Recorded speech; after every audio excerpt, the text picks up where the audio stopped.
L'appel à entrer en chemin, à entrer dans le parcours, se trouve au tout début du récit, lorsque Jésus vient dans la Galilée. Marc 1, 14. Passant au bord de la mer de la Galilée, il voit Simon et André, le frère de Simon. Jésus leur dit, venez derrière moi. Marc 1, 16. Puis il avance un peu.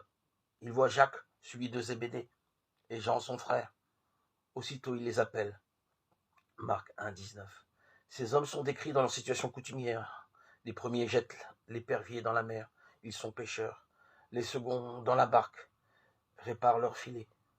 Quand l'appel retentit, la réponse est immédiate. Aussitôt, ils laissent les filets, ils le suivent. Ils laissent leur père, Zébédée, dans la barque avec les mercenaires. Ils s'en vont derrière lui. Marc 1, 18, 20. L'événement est raconté de manière tellement schématique qu'il suscite de lui-même questions, étonnement et incrédulité.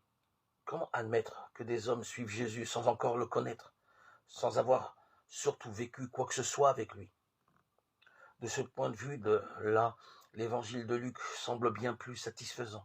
Il ne fait intervenir l'appel de Jésus que bien plus tard, après la prédication de Jésus à Nazareth, après les nombreux événements de la journée de Capharnaüm, après surtout une pêche inespérée en compagnie de Jésus.